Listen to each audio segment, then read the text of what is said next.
जय हिंद सभी को। आइए चौहान सिविल सर्विस क्लास में आप सभी का स्वागत है। और आज चौहान सर की क्लास में पढ़ेंगे मध्यकालीन भारत में दिल्ली सल्तनत। हम लोग पढ़ रहे थे तो दिल्ली सल्तनत में आपका कुतुबुद्दीन ऐबक पढ़ा दिया था, इल्तुतमिश पढ़ा दिया था। आज उसी के आगे इल्तुतमिश के बाद उसका बड़ा पुत्र रुकनुद्दीन शासक हुआ। रुकनुद्दीन के बाद रजिया सुल्तान शासक हुई थी, रजिया शासक हुई थी। रजिया के बाद और जो शासक आए थे उन शासकों के बारे में चर्चा करेंगे। और जो लोग भी इस चैनल में नए हो चैनल को सब्सक्राइब करें, लाइक करें, शेयर करना ना भूलें। अपनी तैयारी करते रहें, नोट्स बनाते चलें, तैयारी पे लगे रहें। आइए चलते हैं। ऐबक दिल्ली सल्तनत चल रहा था। दिल्ली सल्तनत आपको पढ़ा रहे थे जिसमें आपका कुतुबुद्दीन ऐबक हो गया था, इल्तुतमिश हो गया था और आज बात होगी। उसके बाद इल्तुतमिश के बाद शासक आए थे रुकनुद्दीन, इल्तुतमिश का पुत्र था। इसके बाद रजिया जो इल्तुतमिश की पुत्री थी। इसके बाद मुइजुद्दीन बैराम शाह और अलाउद्दीन मशहूर शाह और इसके बाद नसरुद्दीन महमूद और इसके बाद आए थे बलबन। इसके बाद बलबन ने शासन किया था। बात होगी आज इन शासकों के बारे में बात होगी। और जैसा कि मैंने लास्ट क्लास में आपको बताया था, इल्तुतमिश पहला व्यक्ति, दिल्ली सल्तनत का पहला व्यक्ति था जिसने सुल्तान की उपाधि धारण की थी। सुल्तान की उपाधि धारण करने वाला व्यक्ति इल्तुतमिश था, क्योंकि कुतुबुद्दीन ऐबक मलिक और सिपह सलार से ही संतुष्ट रहा था। तो दिल्ली सल्तनत का वास्तविक सुल्तान इल्तुतमिश था और दिल्ली सल्तनत पर सुल्तान की उपाधि किसने सुल्तान की उपाधि ग्रहण की थी? इल्तुतमिश ने की थी। तो ये थे इल्तुतमिश से संबंधित जो कि आपने पढ़ा था। इसके बाद इल्तुतमिश ने एक काम किया था। यहाँ पे क्या किया था कि जो दिल्ली सल्तनत पे शासक बनने की जो वंश परंपरा थी, अपने पुत्र को ज्येष्ठ पुत्र को शासक बनाने की, उस प्रथा को तोड़कर इल्तुतमिश ने रजिया को सुल्तान बनाया था, रजिया को सुल्तान घोषित किया था, रजिया को सुल्तान घोषित किया था। इस परंपरा को इल्तुतमिश ने तोड़ा था।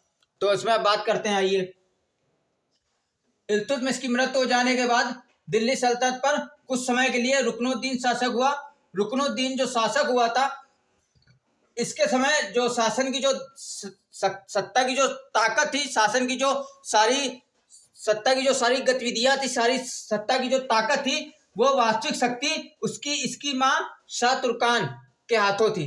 जो रुकनुद्दीन शासक हुआ था, इल्तुतमिश की मृत्यु होने के बाद, ये इल्तुतमिश का ज्येष्ठ बड़ा पुत्र था और इल्तुतमिश की मृत्यु होने के बाद कुछ समय के लिए तुरंत इसने गद्दी पर बैठ गया था ये। और इसके शासन गद्दी पर बैठते ही समय, सत्ता पर बैठने के समय, सत्ता की जो वास्तविक ताकत थी, वास्तविक शक्ति थी, वह उसकी मां शाह तुर्कान के हाथों थी। इसकी मां तो शाह तुर्कान के हाथों में थी। और जो इसकी मां थी शाह तुर्कान, ये बहुत उस समय दिल्ली सल्तनत में बहुत महत्वाकांक्षी और निर्दयी महिला थी। और सत्ता की सारी जो शासन की जो सारी ताकत थी, शक्ति थी, वो इसकी मां के हाथ में थी, शाह तुर्कान। उसके बाद जो दिल्ली सल्तनत के जो अमीर तुर्क थे, उन्होंने विद्रोह करके इसको गद्दी से हटाया और रजिया को सुल्तान बनाया और रजिया को शासक बनाया।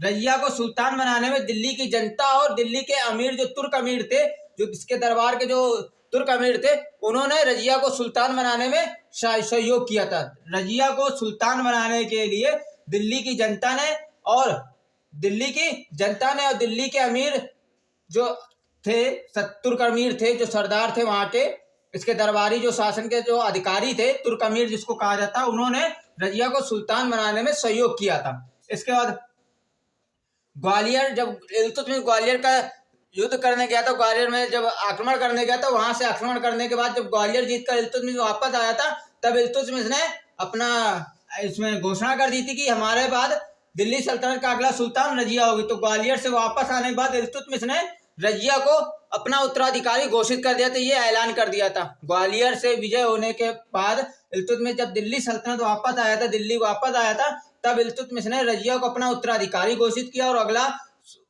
दिल्ली सल्तनत का अगला सुल्तान घोषित किया था, ये ऐलान कर दिया था। इसके बाद रजिया ने पर्दा प्रथा को त्याग कर कुबा और कुला मतलब टोपी और कुर्ता पहनकर दरबार में आती थी। पर्दा प्रथा का त्याग करके रजिया दरबार में बैठती थी, दरबार लगाती थी और दरबार में बैठती थी। इसके बाद रजिया ने एतगीन को बदायूं का सूबेदार अख्तियार नियुक्त किया था। रजिया ने एतगीन को बदायूं का अख्तियार नियुक्त किया और इसके बाद अल्तुनिया को ताबरिंद भटिंडा का अख्तियार नियुक्त किया था। इसके 1240 में जब अल्तुनिया भटिंडा ताबरिंद का अख्तियार नियुक्त किया गया था, तब इसने 1240 में वहां की स्थिति का लाभ उठाते हुए 1240 में अल्तुनिया ने क्या किया, विद्रोह कर दिया वहां पे। और उस विद्रोह को दबाने के लिए अल्तुनिया ने जो विद्रोह कर दिया, तो इस 1240 में रजिया ताबर हिंद गई, बठिंडा गई इस विद्रोह को समाप्त करने के लिए। तो विद्रोह को जब समाप्त करने के लिए बठिंडा ताबर हिंद गई, तब रजिया ने अल्तुनिया के विद्रोह को समाप्त किया, अल्तुनिया के विद्रोह को समाप्त किया, खत्म किया। और अल्तुनिया और रजिया ने दोनों ने आपस में विवाह किया, और विवाह करने के बाद अल्तुनिया और रजिया दिल्ली की ओर बढ़े। अल्तुनिया और रजिया दोनों दिल्ली की ओर बढ़े। जब दिल्ली की ओर बढ़े तो ये इसकी सूचना बैराम शाह को मिल गई। तो बैराम शाह ने अपनी सेना भेजी और दोनों के बीच युद्ध हुआ, जिसमें बैराम शाह ने रजिया और अल्तुनिया को पराजित किया। रजिया और अल्तुनिया को पराजित किया और 13 अक्टूबर 1940 को कैथल पंजाब में दोनों की हत्या कर दी। 13 अक्टूबर 1240 को पंजाब के कैथल में रजिया और अल्तुनिया की हत्या कर दी। जैसा कि मैंने आपको बताया, रजिया को सुल्तान बनाने में दिल्ली जनता ने और तुर्क अमीरों ने सहयोग दिया था। तुर्क अधिकारियों ने सहयोग प्रदान किया था। जब इस रजिया की और अल्तुनिया की जब पंजाब के कैथल में हत्या हो जाती, तो दिल्ली सल्तनत का अगला सुल्तान मुइजुद्दीन बैराम शाह बनता है, क्योंकि बैराम शाह ने इसकी हत्या कर दी थी। बैराम शाह 1240 से 1242 ईस्वी तक शासन करता है, और इसके समय अपनी सत्ता को सुरक्षित करने के लिए बैराम शाह ने एक नवीन तुर्क अधिकारियों में अपनी सत्ता को सुरक्षा प्रदान करने के उद्देश्य से मुइजुद्दीन बैराम शाह ने एक तुर्क अधिकारियों में एक नए पद नायाब मुमलकत नाम का पद का गठन किया था। ये नया पद बनाया था किसने? बैराम शाह ने बनाया था। क्यों बनाया था? क्योंकि अपनी सत्ता को सुरक्षा प्रदान करने के उद्देश्य से मुइजुद्दीन बैराम शाह ने अपने तुर्क अधिकारियों में से ही एक नया पद, उन्हीं में से एक नया पद बनाया, नायाब मुमलकत नाम का पद बनाया। और मुइजुद्दीन बैराम शाह के समय 1241 में मंगोलों का आक्रमण हुआ। इल्तुतमिश ने मंगोलों के आक्रमण होने से इल्तुतमिश ने बचाया था, लेकिन इसके समय मंगोलों का आक्रमण भारत में हो गया था। मुइजुद्दीन बैराम शाह के समय 1241 ईस्वी में मंगोलों का आक्रमण हुआ। इसके बाद इसकी हत्या होने के बाद अलाउद्दीन मसूद शाह शासक हुआ। और इसके समय में अलाउद्दीन मसूद शाह के शासक होने के बाद शासन की जो समझ शक्ति थी वो 40 सरदारों के पास थी। जो इल्तुतमिश ने 40 दल बनाया था, 40 सरदारों का एक दल बनाया था, तो शासन की जो दिल्ली सल्तनत की जो सत्ता की सारी ताकत जो थी, शक्ति जो थी, वो उस 40 दल के हाथों में थी। उस 40 सरदार का जो टुकड़ी बनी थी उनके हाथों आ गई, 40 दल के हाथों आ गई थी। और बलबन को अमीर हाजिब के पद पर नियुक्त किया गया था, और बलबन को अमीर हाजिब का पद प्रदान किया गया। इसके बाद नसरुद्दीन महमूद मधुर और धार्मिक स्वभाव का व्यक्ति था। नसरुद्दीन महमूद धार्मिक और मधुर स्वभाव का ये व्यक्ति था, और एक खाली समय में कुरान की नकल करना, नसरुद्दीन महमूद की खाली समय में कुरान की नकल करना इसकी ये आदत थी। और इसके समय में काजी के पद पर नसरुद्दीन महमूद के समय मिन्हाजुद्दीन काजी के पद पे था, और मिन्हाजुद्दीन ने अपनी तबकात नासरी नसरुद्दीन महमूद को समर्पित की है। ये ध्यान रखिएगा, पुस्तक मिन्हाजुद्दीन ने अपनी तबकात नासरी जो पुस्तक लिखी थी, उस पुस्तक को नसरुद्दीन महमूद को समर्पित करके लिखा था। इसके बाद इसके समय नसरुद्दीन महमूद के समय शासन की जो सारी शक्ति थी वो बलबन के हाथों थी।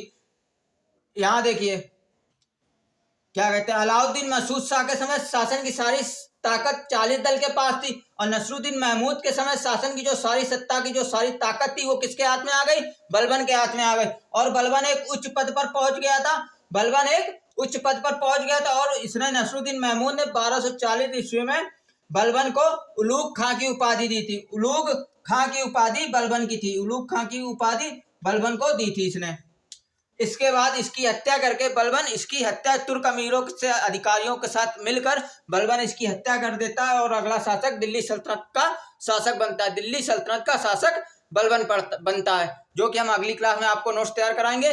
बलबन लंबी क्लास होगी, बहुत महत्वपूर्ण शासक था ये दिल्ली सल्तनत का बलबन। तो अगली क्लास में हम लोग बलबन पढ़ते हैं।